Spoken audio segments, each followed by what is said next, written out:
Bonsoir et bienvenue sur le plateau de l'Esprit des Lettres. C'est votre émission. Elle est consacrée aux livres de religion, de spiritualité.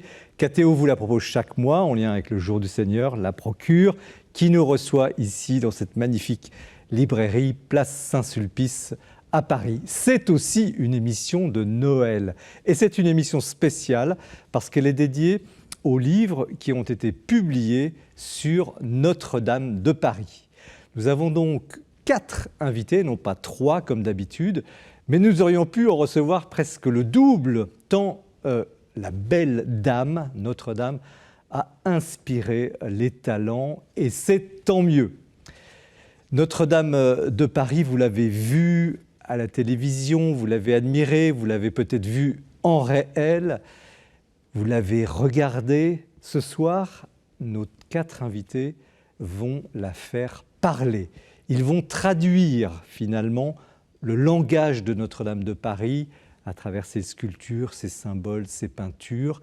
C'est une émission qui s'annonce absolument captivante parce que c'est la vie de Notre-Dame de Paris qui va ressortir.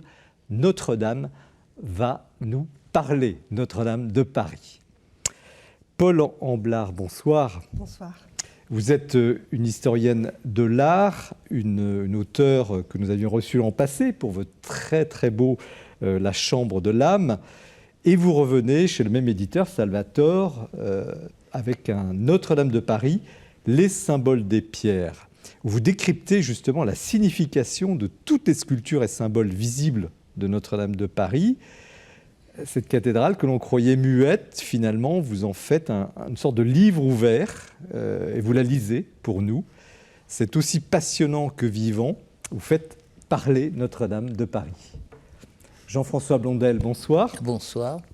Vous êtes, les amoureux du Moyen-Âge vous connaissent parce que vous êtes un historien de l'art qui avait beaucoup écrit sur cette période. Trentaine d'ouvrages à votre actif sur tous les sujets, en particulier les plus mystérieux. Et vous publiez chez Dervy un très captivant Notre-Dame de Paris, sous-titré « Lorsqu'une cathédrale renaît de ses cendres », où vous racontez d'abord la vie médiévale de Notre-Dame, absolument truculent, puis l'évolution du bâtiment, notamment avec Viollet-le-Duc, et enfin la prouesse de cette fabuleuse restauration. Alors c'est un livre sur la vie de la pierre, des matériaux, des symboles, la vie de la cathédrale, qui nous révèle aussi la part humaine de cette extraordinaire maison de Dieu. Jean-Michel Legnaud, bonsoir. Bonsoir. Vous êtes un historien, spécialiste et acteur du patrimoine, puisque vous avez occupé de hautes fonctions publiques en ce domaine. Vous avez été notamment directeur de l'École nationale des chartes, qui sélectionne l'élite de nos historiens pour en former les conservateurs du patrimoine. Et vous venez de coordonner l'un des plus beaux livres de référence sur Notre-Dame de Paris, sur la restauration, dans la très belle collection La grâce d'une cathédrale, aux éditions Place des Victoires, titre « Les résurrections de Notre-Dame, histoire, chantier, ferveur ». Monseigneur Ulrich préface cet ouvrage. Vous avez coordonné les 15 auteurs de référence, dont vous-même d'ailleurs. Et puis, il y a des textes très intéressants et des photos à couper le souffle. J'ai presque envie de dire que c'est un livre patrimoine. Il est magnifique, mais c'est aussi un livre passionné, une œuvre magistrale. Pierre Fesquet, bonsoir. Bonsoir. Alors vous êtes comédien, dramaturge, essayiste, et vous étiez venu l'an passé, on s'en souvient, pour votre très beau Piaf, Un cri vers Dieu. Et vous présentez aujourd'hui un livre très original sur Notre-Dame de Paris, intitulé Notre-Dame des femmes, préfacé par Colette Nismazur, qu'on a déjà reçue d'ailleurs ici. Elle raconte l'histoire de la cathédrale chez Desclés de Brouwer, et vous avez effectivement trouvé cette femme, vous sélectionnez cette femme dans toute l'histoire, des femmes pour qui cette cathédrale a beaucoup compté. Alors il y a Édith Piaf évidemment, mais la reine Margot, Marie-Antoinette, on en verra tout à l'heure. Et à travers leur vie, Notre-Dame de Paris apparaît comme un théâtre de l'histoire de France, mais aussi comme un refuge, une maison de Dieu et de prière, où l'on voit finalement tout le bien que cette grande dame de pierre et de cœur a pu faire, Notre-Dame, la femme, la Vierge, l'abri de Dieu. Voilà, donc 4 ouvrages très différents, évidemment, sur Notre-Dame, et très complémentaires, qui vont nourrir cette émission, nourrir notre réflexion, nourrir notre méditation, comme à chaque émission. Et nous commençons par le livre de Pauline Amblard, donc sur Notre-Dame, le symbole des pierres. Alors j'ai envie de peut-être un petit mot sur vous. Vous êtes une historienne de l'art, spécialiste un peu de l'interprétation justement des symboles. Comment vous pourriez vous présenter ? Moi, ma spécialité, déjà je suis une médiéviste et une passionnée du langage de l'image au Moyen-Âge. Parce qu'une image au Moyen-Âge est symbolique. Et il faut la décoder. Et quand on a décodé une image au Moyen-Âge, non seulement on est content parce qu'on a trouvé la signification, mais au-delà de la signification, une image a une fonction thérapeutique, je dirais, c'est de nous transformer notre regard, l'ouvrir, et aussi nous élever. C'est-à-dire que les artistes au Moyen-Âge ont souvent des charges de cours qu'ils n'accomplissent pas, mais ça leur donne toute l'attitude pour créer. Et pourquoi ? Parce qu'ils ont une fonction au niveau du corps social. C'est-à-dire, on pourrait concevoir des artistes dans le gouvernement aujourd'hui qui auraient une fonction sociale, c'est de faire du bien à la population. Du bien, à travers leur art, à travers ce qu'ils développent. Et c'est ce que vous avez trouvé à Notre-Dame de Paris particulièrement. Oui, alors là, nous sommes dans une librairie ici, une magnifique librairie de la Procure. Et vous voyez, Notre-Dame, c'est un grand livre de pierre. C'est Victor Hugo qui l'a dit. Mais cette phrase m'intriguait et je me suis dit, mais il a certainement raison, allons voir. Parce que vous n'aviez pas travaillé ce sujet à ce point-là ? Non, je n'avais pas travaillé le sujet à ce point-là. Et quand j'ai regardé les parvis, je me suis rendu compte qu'il y avait une arborescence qui nous était montrée et qu'il y avait une histoire qui nous était racontée avec un début et une fin. Ce que vous racontez très bien dans le livre, parce que rien ne vous échappe. Vous scrutez, vous scannez, si je puis dire, j'aime pas ce mot, il est anglais, mais vous scrutez cette cathédrale pièce par pièce quasiment, zone par zone, oui. Et vous la racontez. Alors, il y a certainement beaucoup de choses qui m'échappent, et c'est ça qui est merveilleux aussi dans l'art du Moyen-Âge, c'est que ces symboles sont mystérieux quand même, et on en trouve toujours au fur et à mesure de ce que l'on vit, de son évolution, parce que notre regard s'ouvre aussi d'une façon différente. Qu'est-ce qui vous a le plus fasciné, que vous auriez vraiment découvert à Notre-Dame de Paris, particulièrement, dans cette recherche ? Dans cette recherche, c'est parfois des petites statues sur lesquelles notre regard ne s'arrêterait pas et qui sont fondamentales. Par exemple, donnez-nous un ou deux. Par exemple, une statue que j'aime beaucoup, qui est exactement au portail central, sous les pieds du Christ. Et il y a les apôtres, et il y a sous les apôtres une dame qui a une échelle entre les jambes.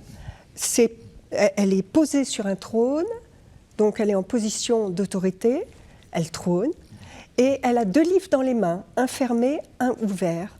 Cette femme s'appelle la Cybèle. Elle fait partie des 7 arts libéraux qui sont représentés sur la cathédrale, c'est-à-dire les arts libéraux, c'était les connaissances que l'on devait avoir pour bien mener sa vie. Et cette femme, la Cybèle, représente la rhétorique. Alors c'est l'art du langage, mais c'est pas du tout le langage pour pompeux, pour se faire bien voir. C'est un langage qui va être fécond, qui va féconder. Et c'est pas un hasard si cette dame, toute simple, toute petite, finalement, est sous les pieds du Christ qui tient le livre et qui incarne la parole. Et ainsi de suite, parce qu'il y a, je ne sais pas combien de statues, et vous en décrivez un nombre infini. Au fond, c'est une Bible ouverte que vous traduisez, effectivement. et qu'on aurait tendance peut-être, non pas à négliger, parce qu'on a été tellement impressionné par cette restauration, par la beauté de l'ensemble, Oui. qu'on en a oublié le détail. Oui, alors il faut commencer par le commencement. Moi, je commence par le parvis, Oui. parce qu'il y a tout un pèlerinage à faire à Notre-Dame. Et c'est de cette façon que l'a conçu, que l'a rêvé même Maurice de Sully, l'évêque qui a conçu Notre-Dame. Même si, je vous interromps, beaucoup de statues ont été transformées, Oui. réhabilitées au fil des siècles. Quelles sont les zones les plus authentiques, les plus anciennes? Il y en a très très peu.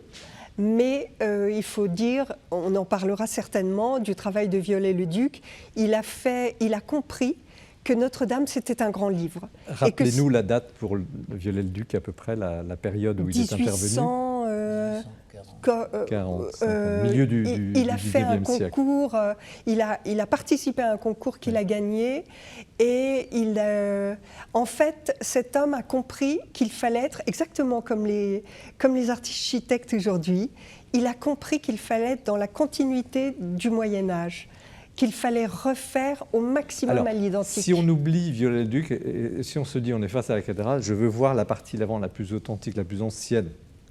Oui, Je commence par quoi? il y en a très peu. Hein. Le Il y en a- portail de droite, me semble-t-il, dans votre livre, le plus ancien, Alors le portail Sainte-Anne, c'est Oui. le portail le plus ancien, mais il y a très peu... qui se trouve donc, c'est celui Alors qui, c'est celui qui est à droite. en regardant la façade. Voilà. Qui Et est puis à il y a droite aussi en la regardant. porte pour retrouver une statue, si j'ai bien lu votre livre, la porte du cloître, qui Oui. est donc à Alors gauche sur le en côté, regardant, bien qui est sûr. aussi qui n'a pas été touchée, une des rares qui sont encore totalement authentiques. Il y a très peu de statues qui sont authentiques. D'ailleurs, par exemple, si on prend la porte Sainte-Anne, il y a cette statue de l'évêque Saint-Marcel avec le dragon, il est en train de, avec sa crosse, de Oui. tenir en respect un énorme dragon. Et en dessous, il y a une femme qui est ensevelie. C'est très mystérieux, ça aussi, mais c'est une statue qui a été refaite le temps. Cela dit, on ne va pas dire que ça a été gâché, parce que c'est magnifique, et le sens subsiste, même si les statues ont été restaurées. Oui, c'est ce qu'il faut dire, je pense. C'est ce que Viollet-le-Duc a cherché à faire, c'est retrouver toutes les pages du livre de Notre-Dame. Alors, il a quand même ajouté, il a bien expliqué qu'il fallait s'effacer totalement, mais il a rajouté sa touche sur le toit. L'avantage de votre livre, c'est que vous êtes très clair, vous racontez ces histoires, il y a des illustrations, donc on se repère très bien. Oui. Est-ce qu'il y a vraiment un mystère, une énigme sur lequel vous auriez calé en disant là, je ne comprends pas? Oh ben certainement, il y en a Non, mais encore. laquelle? Alors, je ne sais pas, parce que en fait, ça se découvre au fur et à mesure. Moi, j'ai été au maximum de mon regard, et je pense qu'une cathédrale, c'est magnifique, c'est comme ouvrir un livre d'enluminure. On peut toujours y revenir. C'est comme une icône. On croit avoir tout vu, on croit avoir tout compris, et en fait, on peut recommencer le chemin, mais avec quand même un petit bagage. Et c'est exactement de la même façon que l'on peut visiter Notre-Dame. Alors, à ce titre-là, je suis un touriste, un béotien, je ne connais rien du tout, et je m'intéresse à Notre-Dame. Par où commencer? Parce que quand on lit votre livre ou vos livres, messieurs, je ne dis pas qu'on est découragé, au contraire, on a envie d'y aller, mais on ne sait pas par où commencer. Quel serait votre conseil aux lecteurs ou aux visiteurs moyens? Par où commencer? Ben moi, je pense qu'il faut commencer par le parvis, s'avancer doucement vers le lieu et s'arrêter devant les 3 portails. Parce que là, on est encore dans l'espace profane. Et on va rentrer dans l'espace sacré quand on rentrera dans la cathédrale. Mais avant ça, il y a ces centaines de statues qui nous attendent et qui nous parlent, qui nous disent quelque chose. Alors, fort de tout ce qu'elles vont nous raconter, on pourra rentrer dans la cathédrale d'une autre manière déjà.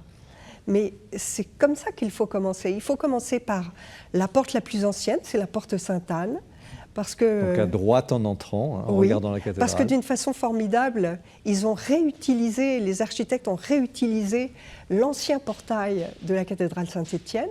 Initial, donc avant Initial, donc effectivement, on a des statues qui sont plutôt de style roman, qui sont beaucoup plus hiératiques. Et puis après, il faut aller à gauche, vers le portail de la Vierge. Alors là, on voit tout l'art des sculpteurs où les statues commencent à sortir un peu de leur support. Elles sont en ronde-bosse. Ronde-bosse, ça veut dire quoi? Ronde-bosse, c'est qu'elles ne sont pas collées au support. Elles vivent. Elles sortent du support. En tout cas, vous nous donnez envie d'y aller. Pas maintenant, on ne va pas quitter le plateau, mais on va solliciter nos autres invités sur votre livre. Jean-François Blondel, comment vous avez reçu cette lecture? Parce que vous avez des lectures aussi complémentaires et parfois différentes de Paul Amblard. Alors, je dois dire que j'ai beaucoup apprécié votre livre.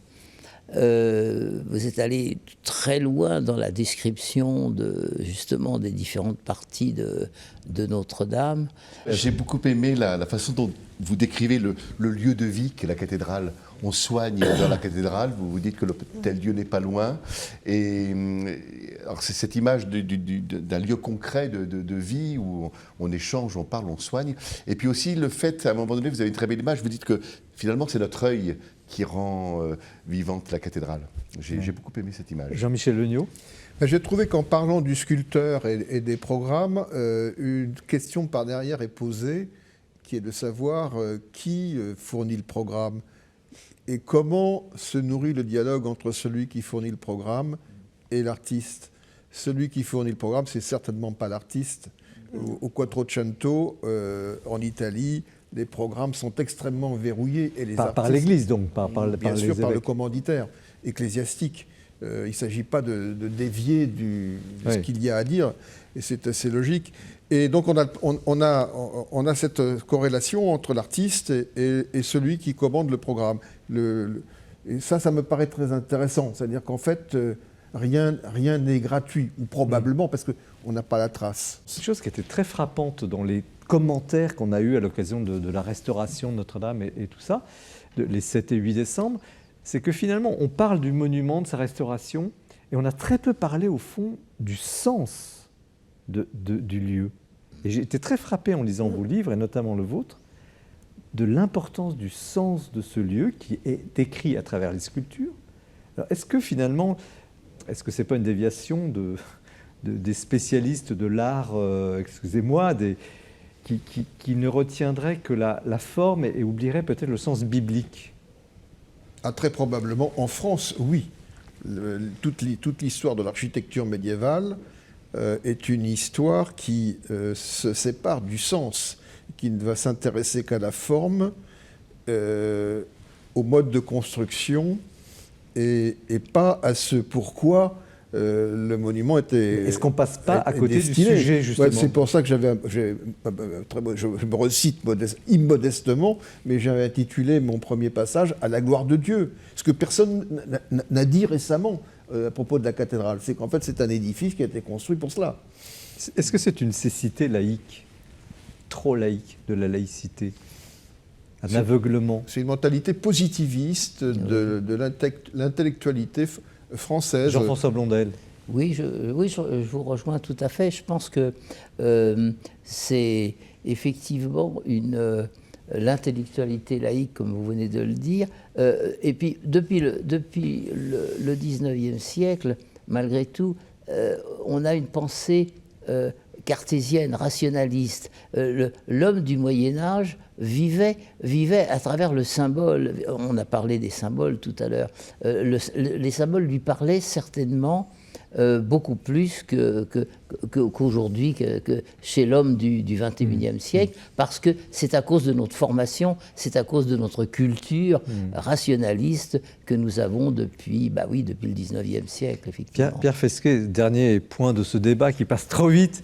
Est-ce qu'un monument, une cathédrale, aussi belle soit-elle, aussi finement sculptée soit-elle, peut avoir une âme?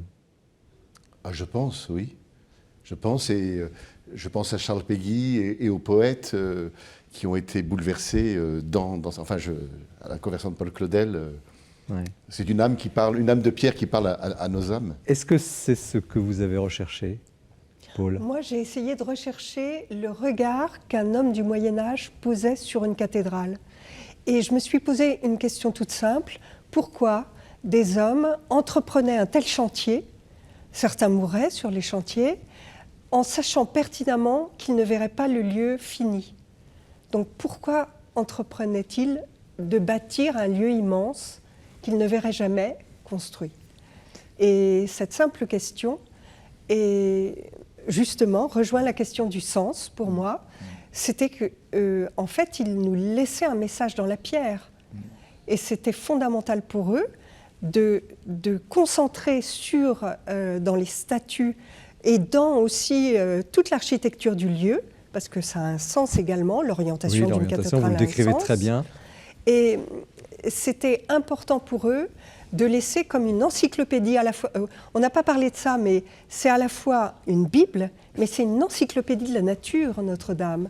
Il y a beaucoup de plantes, il y a des animaux, il y a tout un peuple qui vit. Richesse incroyable, absolue, inépuisable. On a déjà un petit peu justement évoqué cela. Paul Amblard, Notre-Dame de Paris. Les symboles des pierres chez Salvator. Vous allez vous régaler et nous poursuivons l'émission. Restez bien avec nous en retrouvant maintenant Mathilde Mailleux qui nous présente la rubrique très intéressante où justement elle va aussi avoir trouvé d'autres livres sur Notre-Dame de Paris, l'actualité du libraire. L'actualité du livre religieux en cette fin d'année, eh bien pour vous, j'ai voulu des ouvrages qui inspirent et j'ai eu de la chance car j'ai été très inspirée, notamment par le premier que je suis heureuse de vous présenter. Il s'agit du livre de Marie-Christine Azaël-Massieu qui publie chez Desclés de Brouwer, À la lumière de Dieu. Entre méditation à la fois théologique mais surtout biblique, elle nous invite à découvrir un des 7 dons du Saint-Esprit qu'est l'intelligence du cœur. Alors c'est l'œuvre de toute une vie, nous dit-elle, et elle nous entraîne avec beaucoup de talent sur un chemin de discernement pour justement acquérir cette intelligence vraie de Dieu. C'est un vrai coup de cœur donc, et je vous invite à lire ce livre. Nicolas Rousselot, à présent, nous présente aux éditions jésuites un très bel ouvrage, un ouvrage que l'on peut mettre entre toutes les mains. Il s'agit du Tour de la foi en plus de 80 histoires. Nicolas Rousselot est père jésuite, il est chapelain de l'église Saint-Ignace à Paris et il nous invite donc à revisiter les fondements de la foi catholique à travers ces 80 histoires qui sont toutes commentées de façon très spirituelle et aussi avec des indications de lecture biblique pour justement mûrir et méditer chacune de ces histoires. C'est un ouvrage à la fois très pédagogique et éminemment spirituel. Ils sont 2 témoins dont je suis heureuse de vous présenter les ouvrages. Ils sont de 2 générations différentes et pourtant ils ont été touchés, comme des millions d'autres personnes, par le terrible incendie qui a ravagé Notre-Dame, la cathédrale de Paris, le 15 avril 2019. Et ils proposent aujourd'hui pour nous 2 récits particuliers, singuliers. Tout d'abord celui d'Henri d'Anselme, le plus jeune des 2, qui a été touché au cœur par cet incendie et qui a décidé des mois plus tard de partir sur les routes de France à la découverte des cathédrales qui parsèment notre pays. C'est un très beau récit, à la fois très personnel, très spirituel aussi, et c'est un récit qui donne envie justement de partir à la découverte de ces richesses artistiques, patrimoniales aussi, qui sont si belles et qui nous réconfortent tant notre foi. Bernadette Sauvager donc est bien plus âgée, elle est journaliste et elle aussi, elle a été saisie ce fameux jour. Elle publie chez Fayard, là encore, Notre-Dame de Paris ressuscitée. Alors ce livre, en fait, c'est un récit d'un chantier, le récit d'un chantier hors norme que fut celui de Notre-Dame de Paris. C'est un récit très incarné aussi et très vivant, émaillé de beaucoup d'anecdotes à la fois très méconnues du grand public, mais qui permettent de redonner toute la valeur à toutes ces femmes et à tous ces hommes qui ont œuvré jour après jour pendant 5 ans pour redonner à la cathédrale toute sa splendeur. Et puis pour terminer, j'avais envie de vous présenter un peu d'art avec tout d'abord un très bel ouvrage et un très bel album qui sont une belle présentation, une anthologie des textes du grand philosophe français du XVIIe siècle, Blaise Pascal. C'est une anthologie présentée par Jean de Saint-Chéron et surtout illustrée par le magnifique peintre du XVIIe, Philippe de Champaigne, un éminent peintre de cour. C'est un très bel ouvrage qui invite à soit découvrir le philosophe, le grand philosophe chrétien que fut Blaise Pascal, mais aussi de se laisser emporter méditativement par la splendeur de ses peintures, de ce peintre dont les religieuses de Port-Royal disaient qu'il était un bon chrétien et un bon peintre. Et puis enfin, pour terminer, je vous invite, vous les adultes, à redécouvrir le récit de Noé qui ne concerne pas que les enfants. Et il nous invite à redécouvrir ce récit universel qui éclaire la condition de l'homme et sa vocation. Et c'est un ouvrage à la fois très gourmand, mais aussi très vivifiant, car il célèbre autant la foi que la vie. Merci Mathilde pour cette toujours passionnante petite tour dans les rayons de l'actualité du libraire, beaucoup de livres sur Notre-Dame, et il y en a même deux autres dont on aurait pu parler, mais on ne pouvait pas inviter tout le monde. Celui de Pauline de Préval, Dictionnaire amoureux des cathédrales, chez Plomb, et puis de Mathieu Lours, Rebâtir Notre-Dame de Paris, donc qui est plus techniquement sur la restauration chez Talandier. Nous poursuivons l'émission avec le livre de Jean-François Blondel, Notre-Dame de Paris, lorsqu'une cathédrale renaît de ses cendres, chez Dervy. Alors, vous êtes un historien méticuleux qui aime les aspects mystérieux de ce que vous étudiez. C'est aussi l'intérêt de ce livre. Pourquoi vous êtes-vous lancé, justement, après tout, il y avait déjà beaucoup de livres, pourquoi avez-vous tenu à entrer dans Notre-Dame de Paris et ses mystères? Ce qui m'a intéressé justement dans ces mystères de Notre-Dame de Paris, c'est que certains ne sont pas encore tout à fait expliqués. Je donnerai un exemple tout à l'heure. Mais surtout, ce qui m'a plu dans Notre-Dame, c'est en fait ce livre d'images qui explique quoi? L'histoire biblique à des gens qui certainement étaient illettrés. L'homme du Moyen-Âge était illettré, très probablement, à part certains érudits, bien sûr, par les religieux. Et donc, il fallait expliquer la Bible, il fallait expliquer les évangiles. Et ça s'est fait par l'image, par la sculpture et par les vitraux. Alors ça, c'est quelque chose qui m'a effectivement toujours fasciné. Je crois d'ailleurs qu'il y a eu un concile, le concile d'Arras, en 1050, où les membres du concile, les religieux, ont dit il faut enseigner au peuple par l'image et l'écriture du peuple. Voilà.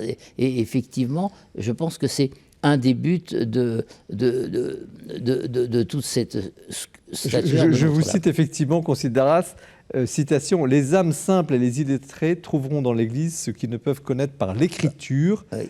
Ils le verront par les lignes du dessin. » Voilà, effectivement, à travers la statuaire, à travers les vitraux. Et le mystère dont vous parliez, des choses qui alors, vous le mystère dont je parlais, il y a... parce que Notre-Dame, effectivement, représente beaucoup de sculptures religieuses, les vitraux, bien évidemment, mais il n'y a pas que des sculptures qui se rapportent à l'histoire de la Bible ou des évangiles. Il y a aussi la vie du Moyen-Âge, il y a les travaux des champs, et il y a le zodiaque en particulier. Oui. Comme dans toutes les cathédrales, d'ailleurs, il y a le zodiaque. Et il y a quelque chose d'assez curieux, d'assez mystérieux, c'est que dans ce zodiaque, il y a une inversion à un moment donné. C'est-à-dire qu'on démarre avec le poisson, le bélier, le taureau, les gémeaux, et puis après on s'attend à ce qu'il y ait le cancer. Manque de chance, le cancer apparaît de l'autre côté. Alors du portail, le zodiaque est représenté sur le portail de la Vierge, donc tout à fait à gauche lorsqu'on regarde la façade de la cathédrale. Et à la place, il y a le lion. Qu'est-ce que c'est que Alors, est-ce une erreur ? Mais une erreur qui dure depuis 800 ans. Alors, effectivement, ça n'est pas une erreur. L'inconvénient de tout cela, c'est qu'on n'a pas véritablement d'explication. Mais qu'est-ce que d'ailleurs, Pauline Amblard, Oui, vous en parlez les aussi signes du dans zodiaque. votre Qu'est-ce que livre. les signes du zodiaque viennent faire dans un univers biblique? Ah ben, les Aujourd'hui, signes- c'est surprenant parce qu'on a l'impression que les signes du zodiaque, c'est un autre univers, l'ésotérisme n'a rien à voir Ah avec oui, le monde. Mais les signes du zodiaque sont représentés dans tous les édifices religieux, toutes les grandes cathédrales, parce que, en fait, le zodiaque était lié aux travaux des champs. C'est-à-dire, il y avait la période des moissons, et d'ailleurs, au moment où, lorsque l'on voit apparaître justement en juillet, eh bien, il y a le faucheur qui est à côté. Il y a la période où l'on tue le cochon. Il y a la période où on piétine Ça n'avait rien à voir avec l'horoscope, absolument. Ça n'a rien à voir avec l'horoscope du tout.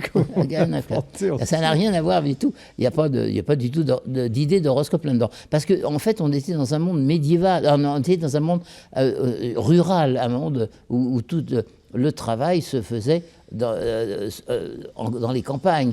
Et alors, cette inversion, elle est inexpliquée. Et elle est inexpliquée, sauf par, je dirais, mais alors là, on va peut-être entrer dans un domaine un peu plus sulfureux, par les alchimistes. Car effectivement...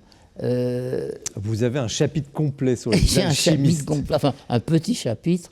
Qui étaient des hommes d'église. Qui étaient des hommes d'église, bien évidemment. Il y a des moines, essentiellement des moines d'ailleurs.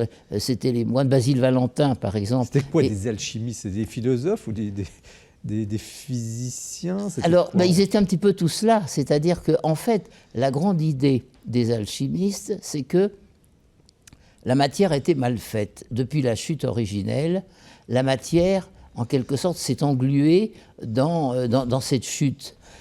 Donc elle était parfaite au départ et elle est devenue imparfaite.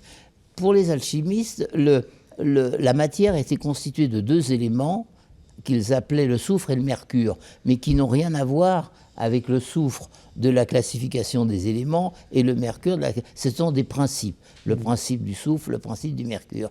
Et depuis la chute, ces deux principes, en quelque sorte, sont mal agencés dans la matière. Et donc, le but des alchimistes, c'était de rendre à la matière sa pureté originelle qu'elle avait perdue. Alors, ça fait partie des multiples, justement, détails passionnants que vous racontez. Et puis, il y a aussi, puisqu'on est un peu c'est ce côté très surprenant, les fêtes que vous décrivez au Moyen-Âge, les fêtes, fête du lard, la fête du lard, la fête des fous, la fête des fous, la fête de l'âne, devant la cathédrale et dans la cathédrale. Dans la cathédrale, absolument. Racontez-nous. Eh bien, alors la fête du lard, c'était après les 40 jours du carême. Donc, effectivement, sur le parvis de Notre-Dame, eh bien, il y avait tous les charcutiers, les bouchers qui venaient avec des énormes morceaux de lard. Les religieux étaient derrière pour surveiller tout cela. Il y avait, dont l'hygiène, vous racontez. Dont l'hygiène, effectivement. Il y avait des gens qui avaient prêté serment de bien vérifier la propreté de cette viande qui était exposée pour être vendue.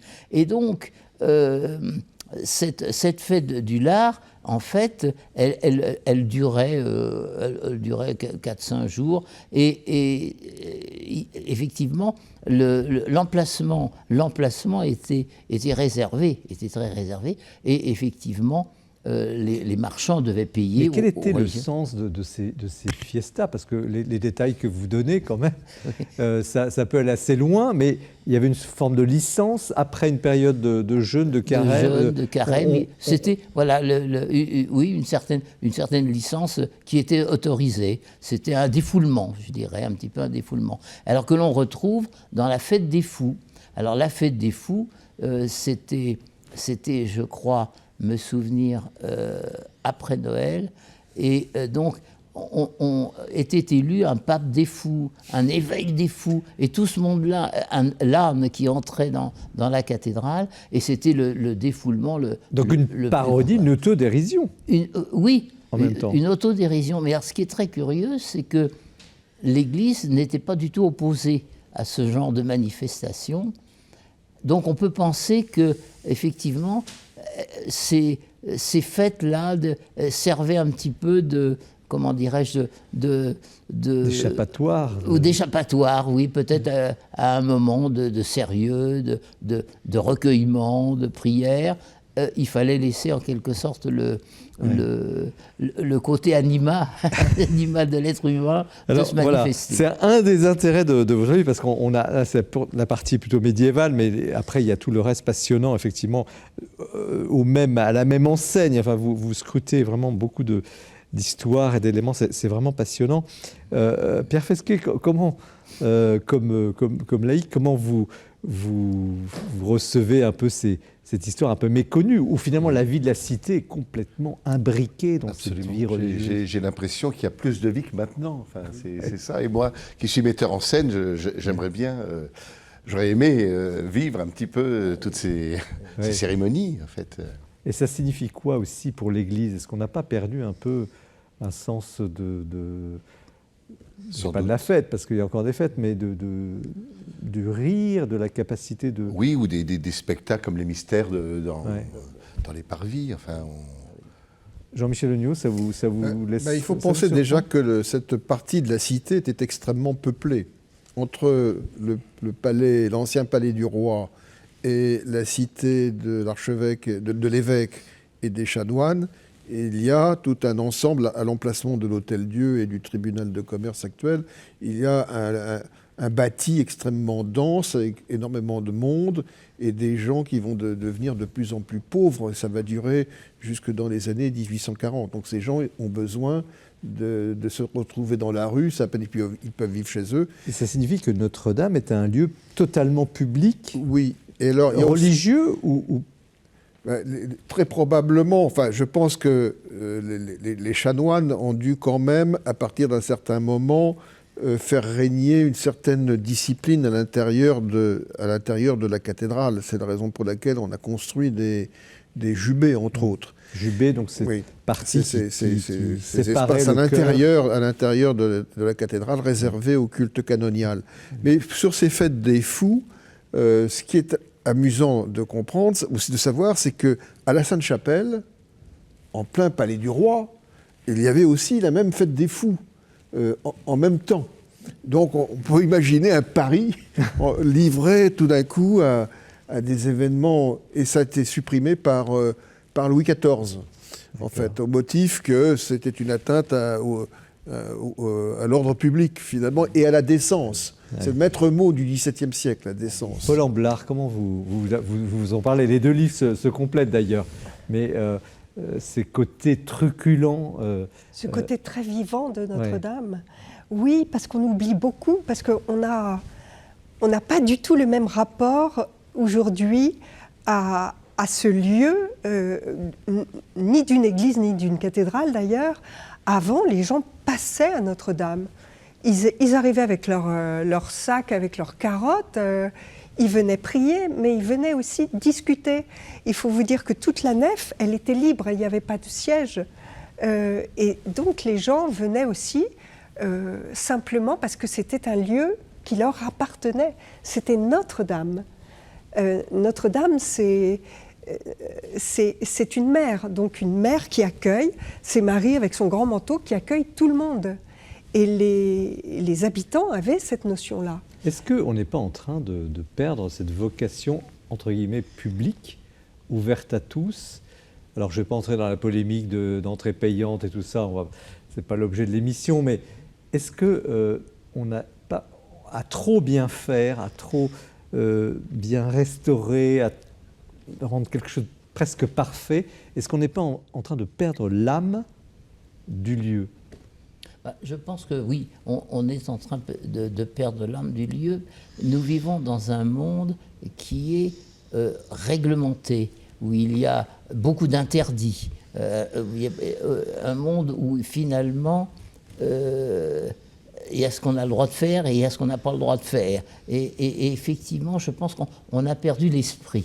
On perd l'esprit au niveau de la règle. Vous n'êtes pas un peu impliqué, je veux dire, en tant que les gens qui conservent le patrimoine, c'est un rôle éminent, important, qui demande des compétences. Mais est-ce qu'à trop, je dirais, aseptiser un lieu, on ne finit pas, justement, je pose la même question, lui faire perdre en quelque sorte sa vocation, même si l'Église, évidemment, fait très attention pour ce qui est de Notre-Dame. Oui, vous avez raison, mais il y a d'autres facteurs encore qui conduisent à cette unification. C'est par exemple la simplification des institutions administratives et judiciaires.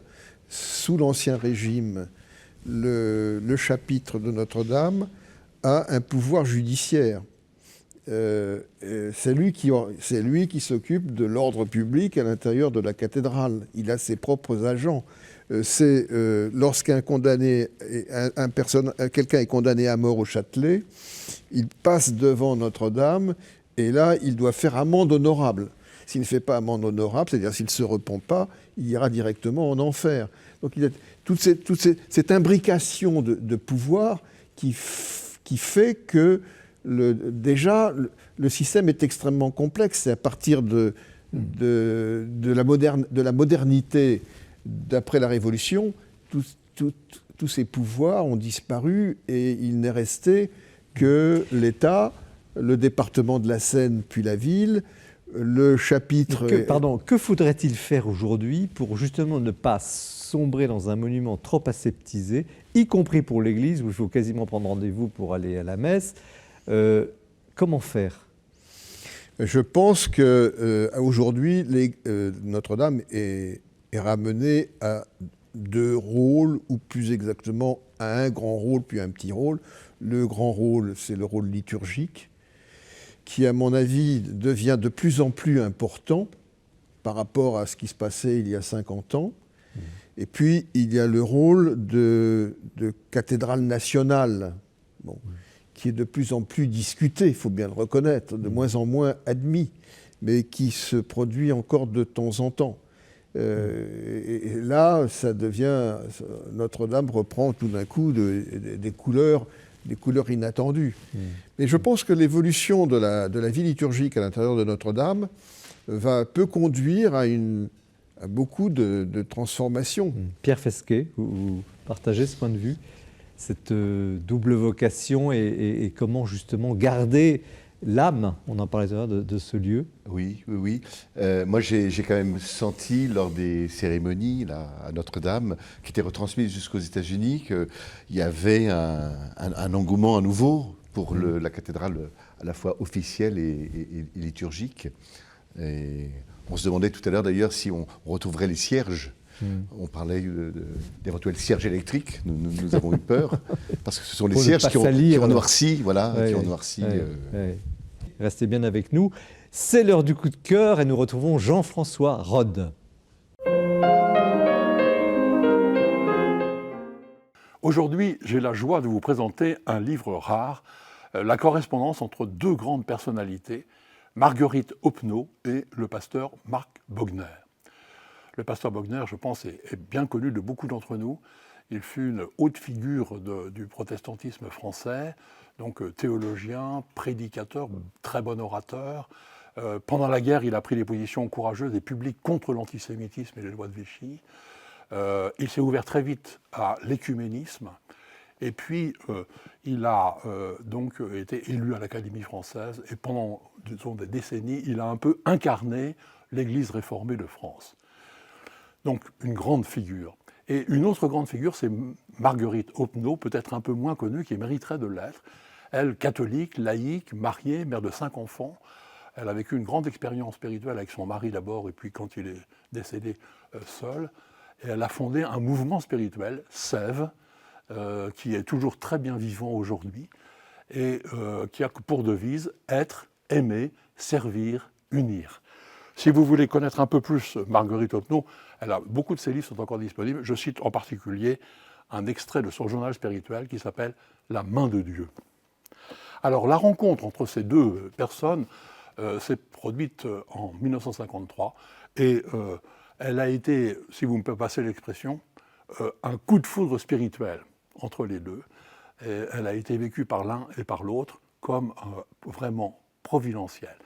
Je me mets sous le patronage du père Carré, dominicain, prédicateur à Notre-Dame, lui aussi de l'Académie française, vous vous rappelez, et qui était un ami de toute la vie du couple Opnaud. Il écrit ceci.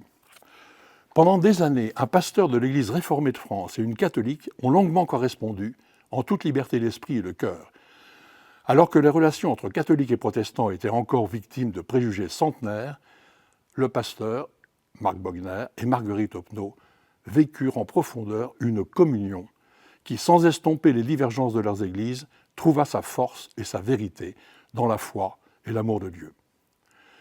Il ne s'agit pas seulement d'un échange d'idées, d'un effort réciproque pour que tombent certaines barrières, mais d'une commune vocation. La rencontre de ces deux êtres, passionnément attachés à réaliser la volonté de Dieu, préfigure comme un signe prophétique l'unité de l'Église indivise pour laquelle le Christ a prié. Et donc, si cette correspondance a pu se faire alors que, vous vous souvenez que les relations entre les églises à l'époque n'étaient pas celles qu'elles sont aujourd'hui, c'est qu'ils ont décidé justement de ne pas d'abord traiter les divergences entre leurs églises en partant du principe que si les églises étaient séparées, c'est que nous étions ni les uns ni les autres assez chrétiens. Et donc ce fut un échange autour de l'avancée, si possible, de l'expérience spirituelle. Voilà. Et quand on lit ces pages, on est frappé par la hauteur de vue, le respect mutuel, l'amitié profonde, même la communion, et on est à la fois étonné et admiratif. Voilà, je termine par, là encore, une citation du Père Carré, qui est un éloge mérité, disant que dans la littérature spirituelle, eh bien, il y a peu d'équivalent à ces pages. Merci Jean-François. Nous poursuivons cette émission passionnante avec le livre coordonné par Jean-Michel Legnaud. Je prends mon élan parce que c'est un beau livre, un gros livre. Les résurrections de Notre-Dame, histoire, chantier, ferveur. Ne vous fiez pas donc aux éditions Place des Victoires à la couleur sombre de la couverture. Le livre est éclatant, magnifique de couleurs, de photos et de textes très intéressants. Il y a vraiment... c'est un livre qui fait voir Notre-Dame telle qu'elle a été détruite, telle qu'elle a été reconstruite. Jean-Michel Legnaud, vous avez coordonné ce travail. Qu'est-ce qui vous a attiré, pourquoi vous êtes-vous retrouvé à la tête de la coordination de ce livre ? Je travaille sur Notre-Dame depuis très très longtemps en fait. Je n'ai pas connu Notre-Dame quand j'étais enfant ni adolescent. J'avais une vie provinciale et essentiellement maritime. Et j'ai découvert Notre-Dame en arrivant à Paris quand je suis entré à l'école des Chartes. Et j'ai travaillé d'ailleurs à l'occasion de ma thèse de l'école des Chartes moins sur Notre-Dame que sur le bâtiment qui est un petit chef-d'œuvre qui est la sacristie Trésor, qui a été conçue par les deux architectes, Lassus et Viollet-le-Duc, pour être à la fois un écrin et pour rassembler des objets qu'ils avaient eux-mêmes C'est une vieille connaissance ou une histoire d'amour ? C'est plutôt, au départ, c'est un mariage de raison. Ce sont les plus durables. Et je me suis ensuite tourné du côté de l'histoire des cathédrales pour le 19e siècle en général, et ça m'a forcé évidemment de me réinsérer dans le contexte propre à Notre-Dame qui, au 19e siècle, connaît un destin très singulier. Pourquoi, sur l'objet livre, pourquoi avez-vous mis un S à résurrection, les résurrections de Notre-Dame, et non pas la résurrection de Notre-Dame ? Le titre n'est pas de mon fait, mais je le défends puisqu'il est là. C'est pas une critique. Ça correspond, je pense, aux trois parties oui. de cet ouvrage que vous avez indiqué tout à l'heure. Histoire, chantier, voilà. ferveur. Oui, c'est ainsi. Mais après tout, oui, peut-être de la phénoménologie plutôt que du concept. Pourquoi avoir choisi le mot résurrection et non pas restauration ? Plus banal, évidemment. Il y a quelque chose de la résurrection ? Alors, le mot restauration est un mot, effectivement, qui fait un peu peur et qui est sous-estimé. Bon. C'est sans doute la raison pour laquelle le langage officiel a parlé de reconstruction. ce qui est, à mon avis, indécent, parce qu'on n'a pas reconstruit Notre-Dame, on l'a effectivement restaurée. Et je pense qu'avoir choisi Résurrection, c'était ce qu'il y avait de mieux, parce que c'était vraiment l'idée du phénix, de l'incendie et de la revitalisation générale en peu de temps. Jean-Michel Legnaud, vous êtes un spécialiste du patrimoine, vous l'avez conservé, vous avez eu l'expérience d'autres édifices et d'autres monuments extraordinaires qui ont été restaurés. Qu'est-ce que vous retiendriez sur la base de votre expérience, de votre expertise, de cette restauration de Notre-Dame? On laisse de côté les côtés financiers, tout ça, mais sur le plan vraiment du patrimoine, qu'est-ce qu'il y a de spécifique dans cette magnifique restauration, il faut le dire? Mais d'abord, c'est un énorme chantier, et probablement le plus énorme chantier du XXe, XXIe siècle. Le chantier de la cathédrale de Reims était considérable aussi, mais a duré beaucoup plus longtemps. Même si la cathédrale de Reims était, à mon avis, encore plus mutilée que l'était Notre-Dame. Alors comment cela a-t-il été possible?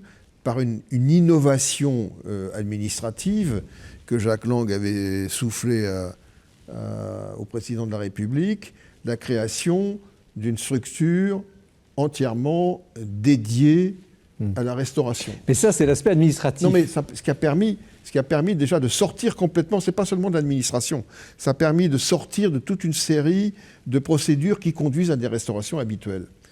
Et le troisième élément, ça a été quand même l'énormité de la souscription qui est arrivée et qui a permis de conduire à bien cette restauration.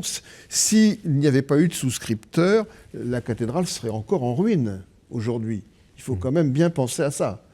Alors, à partir de là, ce qui a eu une conséquence considérable dans le domaine de la restauration monumentale, c'est d'une part la question du plomb qu'on ne se posait pas jusqu'alors, qu'on s'est posé peut-être avec une hypertrophie considérable, parce que les Anglais n'ont pas véritablement ce souci, en tout cas, et d'autre part, le délai extrêmement tendu de réalisation. Alors, à partir du moment où on a des objectifs, où on a des moyens en temps, eh bien, on a des résultats qui sont en rapport avec les rapports, avec les objectifs et les moyens. Ce qui fait qu'on a dû aller très vite. Mais qu'est-ce que vous... Et faire des choix. Vous, alors, comme expert, qu'est-ce qui vous a vraiment époustouflé dans le chantier, par il y a exemple. des choses qui m'ont époustouflé et d'autres qui m'ont moins époustouflé. Alors, allons-y. Ce qui a été extraordinaire, c'était, je trouve que là, le général Georgelin était d'une habileté extraordinaire, c'est que on a réussi à remonter la toiture en plomb sans que personne ne dise plus rien. Je trouve ça extraordinaire. Il y avait des gens qui étaient en face avec des jumelles en train de regarder depuis la rue du Cloître. Ils auraient pu protester. Non, tout était bien bâché, on ne voyait rien. Et cette couverture en plomb qui a été refaite, et très bien refaite. À l'identique. À l'identique, ou à peu près. De la même manière, la réfection de la flèche s'est faite non plus dans l'inquiétude et la crainte générale, mais dans l'admiration générale. Donc ça, c'est quand même, au niveau de la conduite du chantier et du résultat, c'est époustouflant. Et qu'est-ce qui a moins bien fonctionné? Je pense qu'à l'intérieur, comme il a fallu aller très vite, nous nous rendrons compte, certainement pas nous, mais nos successeurs, dans une cinquantaine d'années, nous nous rendrons compte que les choses n'ont pas été aussi délicatement réalisées que l'on aurait pu l'espérer. Voilà. Par exemple? Par exemple, on a certainement... des études ont été faites là-dessus et sont maintenant publiées, donc tout le monde le sait, en principe, le monde savant. L'épiderme intérieur a été sévèrement atteint et on peut se demander s'il reste encore quelque chose de médiéval. L'épiderme, ça veut dire... L'épiderme, c'est la surface de la pierre, la surface interne de la pierre. On l'a trop nettoyé Oui, parce que quand il a fallu... Pour enlever les poussières de plomb, on a utilisé du latex, une quantité phénoménale de latex. La production mondiale de latex a été utilisée à l'intérieur de Notre-Dame. Et puis une fois que c'était bien sec, on a arraché le latex, et avec le latex est venu tout un ensemble de matériaux. Et donc ça, c'est un problème. Mais bon, il y a d'autres problèmes en matière de restauration dont on parlera dans 50 ans, dont on ne parle pas maintenant parce qu'on est enchanté du résultat. Vous n'êtes pas inquiet quand même, vous nous inquiétez. Ce n'est pas des inquiétudes, c'est que nécessairement l'archéologue est critique et quand il portera un regard critique sur ce qui sera facile de voir, on se rendra compte que les voûtes du XVIIIe les voûtes gothiques du XVIIIe n'ont pas été refaites, que la crête n'a pas été refaite en métal martelé, mais a été fondue, etc. etc. Bon, Est-ce qu'il y a une école française de restauration, comme il y a une école italienne de restauration, ou anglaise, et que devant un problème donné, il y a 3 voies ou 4 voies possibles? Est-ce que dans ce cas, il y a eu une école française de la restauration? Très certainement. Cette école, elle s'est constituée à partir de Notre-Dame de Paris, à partir des travaux de Lassus et de Viollet-le-Duc. Viollet-le-Duc a ensuite développé une structure d'enseignement et il a aussi publié des manuels destinés aux restaurateurs. Et progressivement, la commande d'État, ce qui était aussi quelque chose d'assez unique en Europe, la forte commande d'État a conduit à ce qu'il y ait une doctrine un peu spécifique, mais progressive. Comment pourriez-vous la synthétiser? On a une statue cassée, en Italie on va peut-être la laisser comme telle, en France on va peut-être la reconstituer, ce serait ça? C'est une problématique qui est relativement récente, c'est-à-dire dans les années 1960, au moment où la philosophie de la restauration devient européenne, à partir du moment où les Belges travaillent sur cette question, un document est rédigé, c'est un acte de déontologie qui n'était pas normatif ni prescriptif, mais qui était incitatif, la fameuse charte de Venise, dont on a beaucoup parlé. Ce document conduisait à inciter le restaurateur à garder le dernier état connu, plutôt que de faire des supputations de restauration à l'état d'origine. Et là, en l'occurrence, cette fois-ci, on a à peu près respecté ça. On a respecté cela à peu près, oui. Bon. Alors, je vous disais à l'instant que les voûtes du XVIIIe avaient disparu. Bon. Comment, vous qui avez travaillé sur ce sujet de Notre-Dame, vous saisissez ce que j'appelle un livre patrimoine, parce que il y a la photo, il y a Jean-François Blondel. J'ai écouté avec effectivement beaucoup d'intérêt et d'étonnement d'ailleurs vos propos, et je me dis que finalement,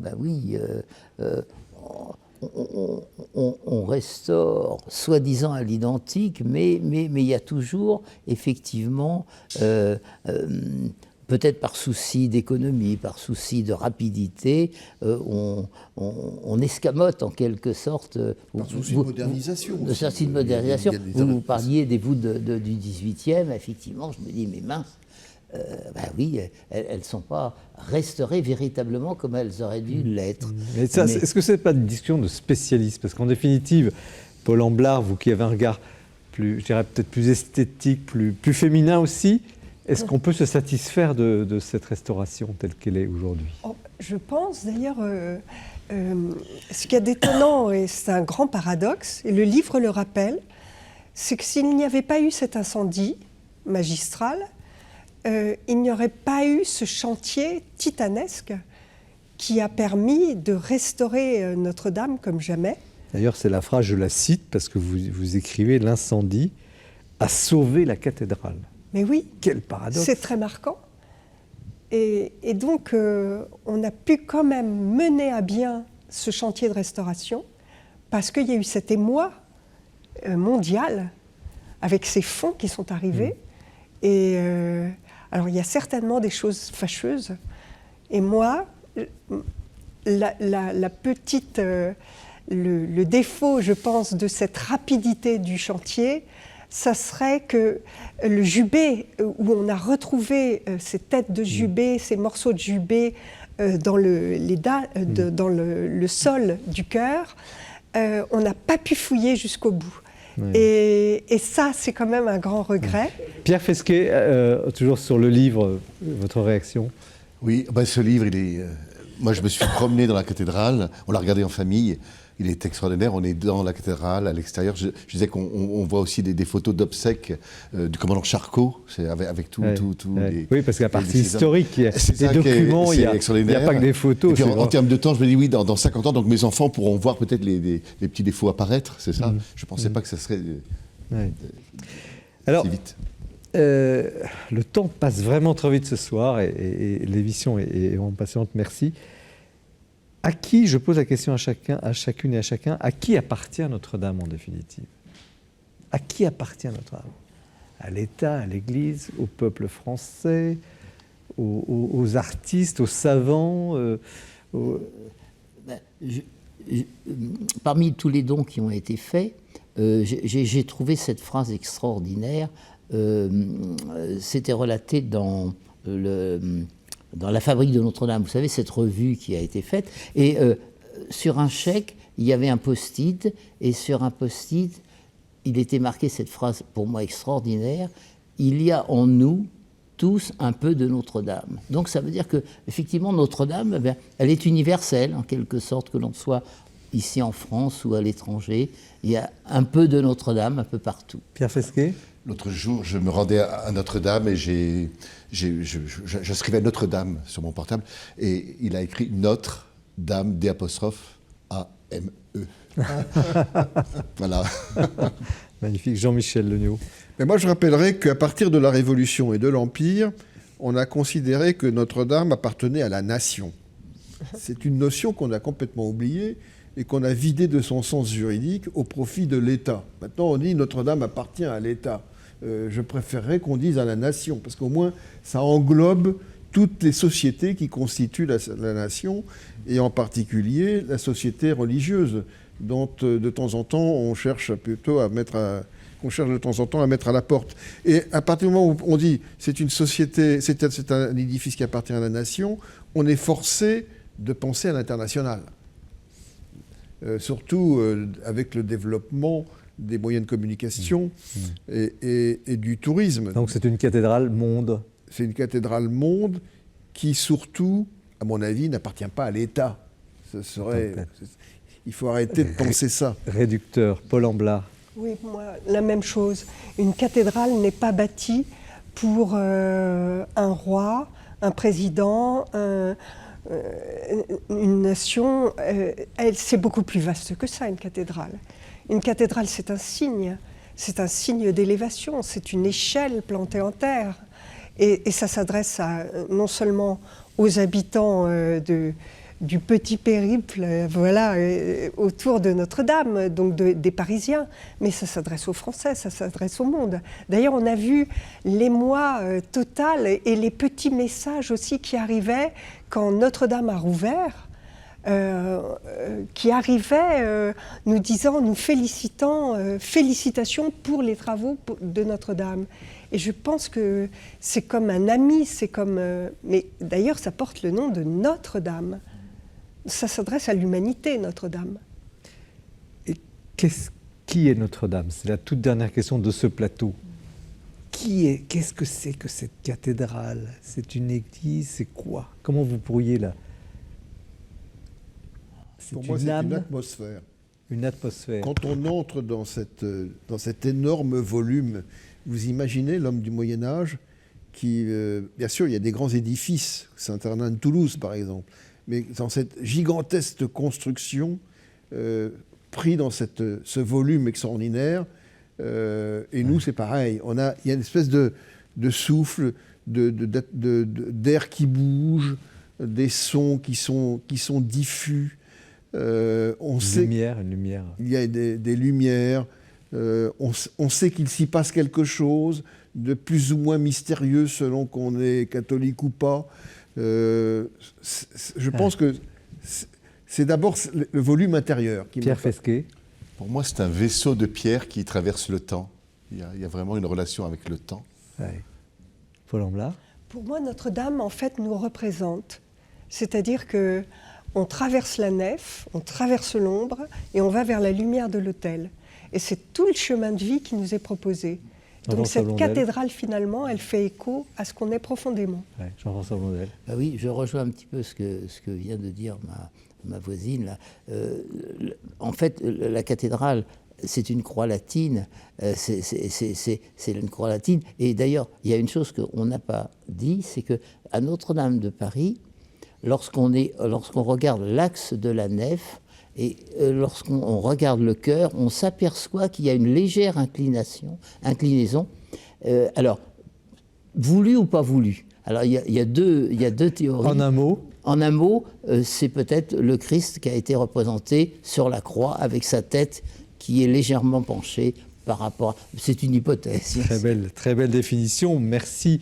À vous, Jean-Michel Hennaut, et à toute l'équipe, parce qu'il y a de nombreux auteurs et auteurs. En orchestre. Voilà, photographes, les documentalistes, tout ça, pour ce magnifique Les Résurrections de Notre-Dame, histoire, chantier, ferveur, aux éditions Place des Victoires. Nous poursuivons l'émission avec le livre peut-être le plus original de tous ce soir, non pas que les votes ne soient pas bons, mais hors norme un peu, Notre-Dame des femmes, Pierre Fesquet. Mais c'est l'heure de retrouver Guillaume Vanier qui nous présente ce mois-ci le portrait. Alors que les rues de nos villes bruissent déjà des préparatifs des fêtes, je voudrais vous proposer ce soir de nous préparer à Noël par quelques auteurs, par le biais de la littérature, des écrivains, de la poésie, qui peuvent nous aider à retrouver le chemin de notre intériorité. C'est tout d'abord Philippe MacLeod, bien connu, poète et contemplatif dans le monde, décédé en 2019, dont les éditions Ad Solem publient 2 livres posthumes. D'abord, Jeu et amour, qui peut vraiment se prendre comme un livre de retraite spirituelle, tant ces chapitres sont riches. La conviction de l'auteur, c'est qu'il nous faut revenir à notre cœur, dans notre lieu profond, pour rencontrer le Christ. C'est dans l'intime que se donne l'universel. Et les titres des chapitres sont éloquents, l'exercice du silence, le lieu du cœur, ou encore vivre une expérience singulière. L'autre livre publié aux éditions Ad Solem de Philippe MacLeod, c'est un recueil de poésie intitulé sobrement « Estuaire », car le poète a fini ses jours en Bretagne. L'estuaire, c'est la terre qui s'ouvre à la mer, et ces poèmes sont autant de passages par lesquels se donne l'infini, par lequel se donne la contemplation, dans ce style qui lui est propre, ce style rare, riche, exigeant, mais aussi tout à fait scintillant. C'est un vrai bonheur de lecture. Nous restons aussi en Bretagne avec le moine-poète Gilles Baudry, qui nous propose une série de petits poèmes de contemplation de la mer qu'il voit chaque jour depuis son monastère de Landévennec. C'est le recueil Infinitude, publié aux éditions Calligramme, accompagné des magnifiques photos d'Aïcha Dupois de guitare. Vraiment donc des petits poèmes, des photos, de quoi méditer, de quoi prier, selon la belle expression de Gilles Baudry, sur la mer comme au ciel. Et puis le dernier livre est un petit peu différent. Il s'agit du premier ouvrage d'un jeune auteur, Robin Nitto, journaliste au Figaro, qui nous propose sous le titre « La plume et le tombeau » aux éditions Salvator, 10 écrivains face à la mort. Alors ça pourrait paraître un peu sombre en ce temps de Noël, mais il n'en est rien car le livre est extrêmement riche. D'abord, on y apprend beaucoup du point de vue littéraire. On voit comment la mort de ces auteurs vient mettre un terme à leur œuvre littéraire, soit la laisser inachevée, soit au contraire leur donner un goût d'accomplissement. Et il faut saluer la très grande connaissance, la très grande maîtrise littéraire de Robin Nitto, qui nous découvre des choses inédites sur tous ces écrivains. Mais surtout, en s'interrogeant sur la place de la mort dans leur vie, on s'interroge sur la place de la mort dans leur œuvre littéraire. Et donc, ça pose la question du sens de la vie, du sens de l'existence, de la foi et bien sûr de Dieu. Bref, ces portraits d'écrivains, ce sont autant de portraits spirituels, même de portraits intérieurs que nous propose l'auteur. Que ce soit des écrivains chrétiens, Max Jacob, Charles Péguy, des écrivains au seuil du christianisme, Simone Veil, Antoine de Saint-Exupéry, ou des écrivains très éloignés de la foi, Victor Hugo ou Arthur Rimbaud. Voilà quelques ouvrages qui nous permettent de nous préparer à Noël par le détour de la littérature. Merci Guillaume pour cette évocation, Noël, la poésie, la place de la poésie. C'est un peu aussi dans l'air de cette émission ce soir où il y a des aspects techniques sur Notre-Dame de Paris, il y a des aspects patrimoniaux, il y a des aspects symboliques, et puis il y a une poésie dans les livres dont nous parlons ce soir. Et nous arrivons à celui de Pierre Fesquet, Notre-Dame des Femmes. Elle, au pluriel, raconte l'histoire de la cathédrale chez Desclés de Brouwer. La préface est de Colette Nice-Mazur. Pierre Fesquet, bon, vous avez un profil à la fois artistique, metteur en scène, écrivain, et vous êtes là sur un livre sur Notre-Dame. Qu'est-ce qui vous lie à Notre-Dame ? Moi, j'ai connu une renaissance à Notre-Dame, une espèce de résurrection, le 7 juin 1998. Il y avait sur le parvis une fête de l'espérance organisée par le cardinal Lustiger et le diocèse de Paris. Et moi, j'étais plutôt dans une grande désespérance. Et un ami avec qui j'avais déjeuné aux abords de Notre-Dame me dit « Mais viens, je vais te présenter, j'ai un groupe d'amis, viens nous rejoindre ». Et je lui dis « Je ne veux voir personne ». Mais je suis entré dans la cathédrale. Et dans la cathédrale, qui était sombre, il y avait un bureau tout en verre éclairé où se tenait un chapelain. Je suis entré voir ce chapelain, je lui ai dit « Je n'ai rien à vous dire, rien à vous demander, je ne veux pas me confesser, je suis au fond de l'abîme ». Et lui, il m'a demandé mon prénom, m'a tutoyé, et il a pris du Saint-Crème, parce qu'on sortait de la fête de la Pentecôte. Il m'a béni, et il m'a dit « Ta vie va retrouver un cap ». Je suis sorti de la cathédrale, et dans la foule, j'ai retrouvé mon ami avec ses connaissances, et dans ses connaissances, il y avait ma future fiancée, ma future épouse. Vous voyez la force du Saint-Crème qui a provoqué un coup de foudre, alors qui était un peu engourdi. Et la force de Notre-Dame. Et la force de Notre-Dame, qui m'a vraiment enfanté. Et Colette Nice-Mazur le dit dans l'introduction, dans la préface. Elle dit c'est votre Dame, et votre Dame est la matrice qui enfante les touristes, les pèlerins, les croyants, les non-croyants. Merci Pierre Fesquet de ce témoignage, parce que c'est très délicat, voilà, c'est intime, mais je tenais à le dire. Mais Pierre Fesquet, comment vous est venue l'idée de faire un livre sur Notre-Dame et les femmes, ou les femmes et Notre-Dame ? Eh bien, en fait, l'année dernière, j'ai écrit une biographie spirituelle sur Édith Piaf. Et Piaf a 3 chansons sur Notre-Dame de Paris, dont une qui s'appelle Notre-Dame de Paris, où elle parle du petit peuple qui vit autour de Notre-Dame et d'un clochard qui se prend pour Quasimodo et qui en a assez de porter Notre-Dame sur son dos. La voix de Piaf, c'est une voix de cathédrale, une voix qui part au ciel. Et en l'écoutant chanter, je me suis dit que ça serait intéressant de pèleriner avec des femmes de l'histoire. Je voulais y mettre aussi des femmes contemporaines. J'avais même appelé Isabelle Autissier parce que je parlais tout à l'heure de la cathédrale en forme de vaisseau. Et elle a trouvé l'idée intéressante, elle n'avait pas le temps. Bon, alors je me suis dit, partons avec des femmes, pèlerinons. Comment les avez-vous choisies, vos femmes ? Eh bien, 7 femmes. Piaf, on le sait. Voilà. Je suis allé par ordre chronologique, puis à tout seigneur, tout honneur, habitant Orléans, ayant été petit chanteur de la cathédrale de Sainte-Croix du temps de Monsieur Lustiger. Donc, je me suis aussi inspiré de cette cathédrale. Isabelle Romé, la mère de Jeanne d'Arc, a pèleriné d'Orléans à Paris pour aller dans Notre-Dame face à un jury ecclésiastique et demander un procès en réhabilitation. C'est d'ailleurs un très beau chapitre parce qu'on connaît mal cette histoire. Oui, à Orléans, il y a le centre Jeanne d'Arc et Régine Pernoud a beaucoup travaillé. Alors, on a des procès-verbaux et j'ai pu... Et tout ça se passait à Notre-Dame. Absolument. Elle a plaidé le 7 novembre 1455, elle est entourée de ses 2 fils et la foule se masse et prend parti pour Isabelle Romé, si bien qu'ils sont obligés d'aller dans la sacristie. Et le procès en nullité de la condamnation de Jeanne d'Arc, donc injustement condamnée au bûcher, commencera 10 jours plus tard, officiellement. Elle sera et elle le verra, comme le dit Arciméron, elle verra la réhabilitation de sa fille et les premières fêtes de Jeanne d'Arc d'Orléans. 7, c'est beaucoup et c'est peu. Est-ce qu'il y a eu beaucoup d'autres figures féminines qui ont été marquées comme ça par Notre-Dame ? Autres que... Oui, que celles que vous avez choisies. Autrement dit, avez-vous eu l'embarras du choix ? Ah oui, il y avait aussi Marguerite de Provence. Voilà, j'aurais pu...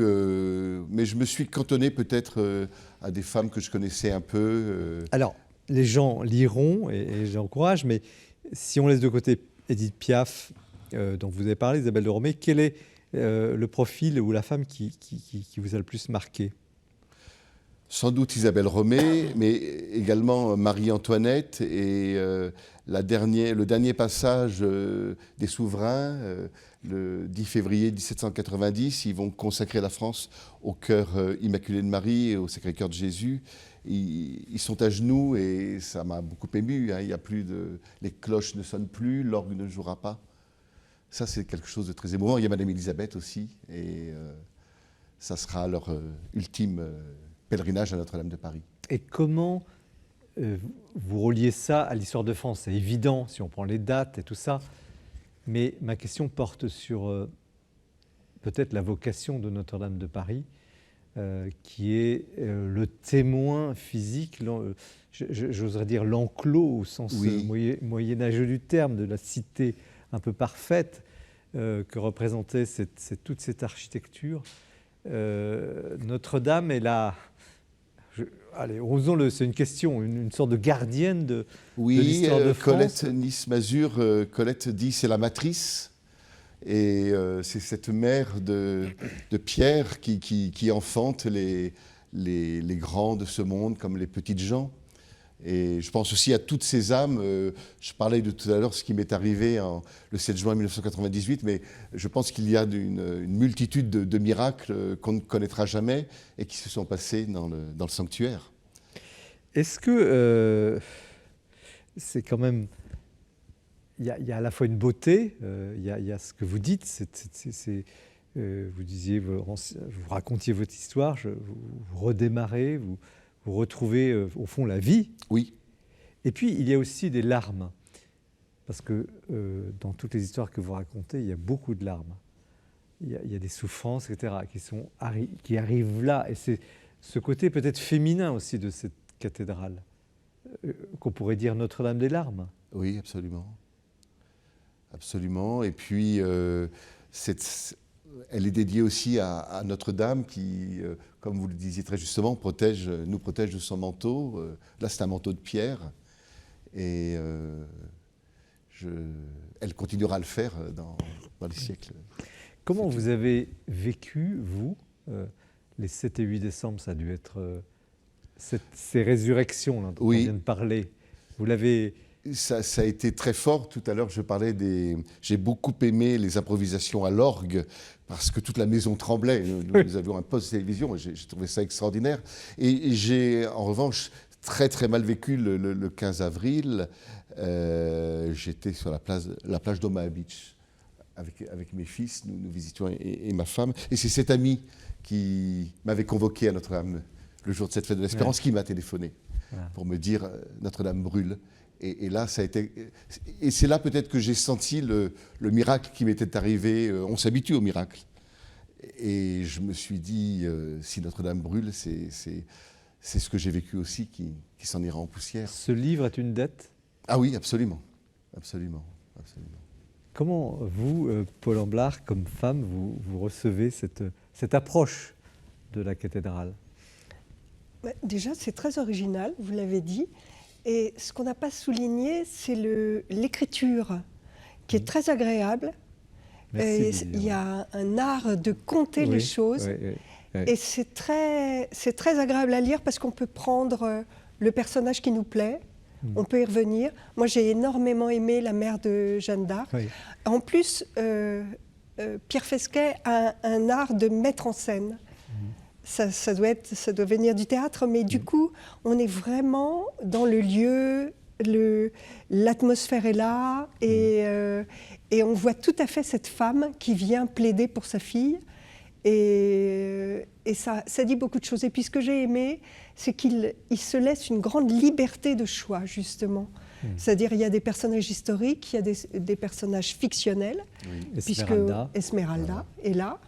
Et évidemment, on finit sur Piaf, mais il y a cette liberté de, voilà, je choisis cette femme, et voilà ce que je vais vous raconter de cette femme à Notre-Dame. Qui est aussi la diversité de Notre-Dame, Jean-Michel Legnaud, qui est un lieu, on l'a un peu évoqué tout à l'heure, qui est un lieu qui appartient à tous. Vous disiez, c'est la nation.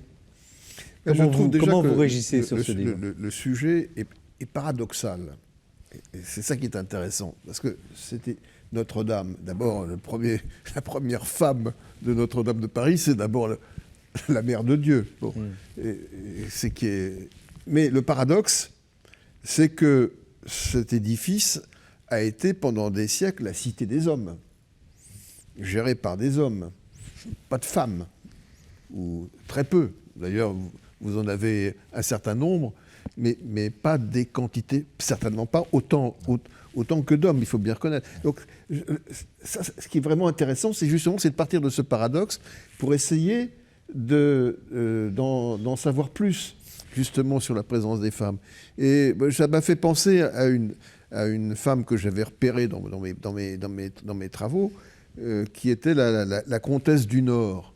La comtesse du Nord était la femme de Paul Ier, qui vient, le tsar. C'est l'époque, quelle époque? Sous le règne de Marie-Antoinette, à l'époque de Marie-Antoinette, elle est véhiculée par une amie de Marie-Antoinette et elle va visiter Notre-Dame. Alors cette femme est allemande, de formation luthérienne, et se convertit à l'orthodoxie. C'est obligatoire, puisqu'elle allait devenir la tsarine. Et elle visite Notre-Dame, qui venait d'être nettoyée et blanchie. Elle n'en parle pas vraiment du blanchiment, mais elle dit « les vitraux créent une pénombre extraordinaire ». Et on est à la fin du XVIIIe, dans une époque un peu rationaliste. Elle est issue des milieux luthériens qui donnent une vision rationnelle du christianisme. Elle vient de l'autre côté du fin fond de l'Europe et elle parle de la pénombre des vitraux. Eh bien, je pense qu'il n'y a pas énormément de témoins, j'en connais un deuxième, mais pas énormément de témoins qui vont raconter ce qu'ils ont ressenti en entrant dans Notre-Dame. Ouais. Et cette sensibilité féminine. Voilà, le regard de la femme. Jean-François Blondel, comment vous qui aimez les approches un petit peu discursives, originales également, comment recevez-vous ce livre ce livre est extraordinaire, puis il se lit facilement, on est captivé par votre plume. Et ça m'a fait penser, parce qu'effectivement les cathédrales on dit qu'elles ont été bâties effectivement uniquement par des hommes, mais en fait, il y a eu, elles n'étaient pas nombreuses, mais des femmes sculpteurs, il y en a eu. Alors, est-ce qu'elle a existé réellement? C'est un problème. L'architecte Erwin de Steinbach, un des architectes de Notre-Dame de Strasbourg, aurait eu une fille qui s'appelait Sabine de Steinbach, qui était sculptrice. Alors, a-t-elle existé? Est-ce une légende? Je ne sais pas. Mais il est quand même intéressant de voir que dans ce monde d'hommes, dans ce monde masculin, il y a quand même des femmes qui sont apparues en tant que comment dirais-je, hommes de métier, femmes de métier, et qui ont œuvré justement dans ces cathédrales Notre-Dame. Alors, je ne sais pas pourquoi je pense à ça, mais on a oublié d'en parler. Elle était colorée, Notre-Dame. La façade d'ailleurs était peinte. Oui, je ne sais pas pourquoi, je me dis que c'est peut-être un sentiment trop masculin, mais on aurait pu imaginer que des décoratrices soient impliquées. Mais ça, on n'a pas de traces. On n'a pas de traces, non. Non, on n'a pas de traces. Sur les couleurs, même les couleurs de Viollet-le-Duc, là, les chapelles sont magnifiques. Il y a une sensibilité. Les corps de métier ne signaient pas leur œuvre. Hein. Les 2 ou 3 premiers architectes de Notre-Dame de Paris, on ne les connaît pas. On commence à connaître un nom en 1250, un certain Jean de Chelles, et on était en 1250, donc la cathédrale était déjà presque terminée. Et alors, ses prédécesseurs. Alors justement, dans la nef, il y a une tête qui apparaît à la fin d'une retombée d'ogive, d'arc d'ogive, et on voit une tête d'un homme qui regarde à l'intérieur de la cathédrale, et probablement, il s'agirait du premier architecte inconnu de la cathédrale. Qui demeure un homme, malgré tout. Est-ce que Notre-Dame est une femme? Ça fait partie des modes d'explication symbolique de l'espace intérieur de la cathédrale, et d'ailleurs de beaucoup d'édifices religieux. Ça peut être interprété comme le ventre de la Vierge, qui est une expression qu'on trouve chez Saint Bernard à peu près à la même époque. Et avec dans le fond l'autel qui est le lieu du Christ. Ça, il y a une analogie à faire entre les espaces intérieurs gothiques en particulier et le... Paul Amblard, vous iriez jusque-là? Oui, totalement. Alors, pour moi, Notre-Dame, c'est la Vierge quand même. Et d'ailleurs, elle est sur la façade, elle est entre les deux tours. Et elle nous présente le Fils, mais elle est quand même en triomphe. C'est comme un arbre de Jessé. On a vraiment la Vierge au-dessus. Et l'intérieur, alors la forme d'une cathédrale, d'une église, c'est aussi le Christ, mais c'est mêlé. Il y a quand même un côté... la cathédrale, c'était l'asile. Donc, aucune justice humaine ne pouvait s'opposer à l'asile de Notre-Dame. L'abri. C'est de l'abri. Le manteau. Exactement. Alors, nous arrivons au terme de cette émission. Merci beaucoup de ce que vous avez écrit d'ailleurs et de ces descriptions magnifiques autour de Notre-Dame. J'ai une dernière question et je vous demande s'il vous plaît de répondre par un mot ou deux. Allons. Noël approche. Vous êtes écrivain, vous êtes historien, vous avez aimé Notre-Dame, vous nous la faites aimer. Quel est votre message, mot, pour ce Noël 2024 et surtout pour ceux qui nous regardent, qui apprécient cette émission? Je leur remercie de leur fidélité. Qui commence? Mais de rester dans le souffle de Notre-Dame. Et ce qu'on a vu avec la réouverture, cette émotion, cette joie toute simple, en dehors des festivités qui avaient lieu, de rester dans ce souffle-là et de visiter Notre-Dame avec cette âme-là. Pierre Fesquet? De rester dans le souffle que nous a impulsé la musique de l'orgue. Jean-François Blondel? L'espoir à travers cette résurrection, effectivement, de Notre-Dame. Pas l'espérance, l'espoir. L'espoir, oui. Jean-Michel Legnaud, vous avez le mot de la fin. Aller vers la lumière. Merci à tous les quatre de cette magnifique évocation. Merci à vous, Pierre Fesquet. Notre-Dame des Femmes, elle raconte l'histoire de la cathédrale chez Desclés de Brouwer. Merci à vous, Jean-Michel Legnaud, pour la coordination de ce très beau livre, Les Résurrections de Notre-Dame, Histoire, Chantier, Ferveur, aux éditions Place des Victoires. Merci à vous, Jean-François Blondel, et votre sens du détail. Notre-Dame de Paris, lorsqu'une cathédrale renaît de ses cendres, chez Dervy. Et merci à vous, Paul Amblard. Notre-Dame de Paris, les symboles des pierres. Vous avez fait parler Notre-Dame. Vous avez tous fait parler Notre-Dame ce soir. Très belle émission. Je vous souhaite évidemment un Noël de paix, d'harmonie, de sérénité, d'espérance, car les temps sont parfois difficiles, y compris dans les vies de famille. Merci de votre fidélité à cette émission. Nous nous retrouvons évidemment l'année prochaine. Et l'émission, vous la retrouvez sur les sites de KTO, de Jour du Seigneur et de la Procure. Et puis elle est rediffusée sur KTO, où elle est toujours disponible sur le site de KTO.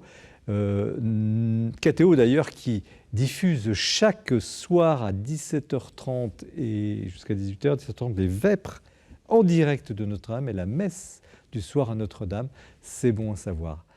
Très bonne soirée. Au revoir.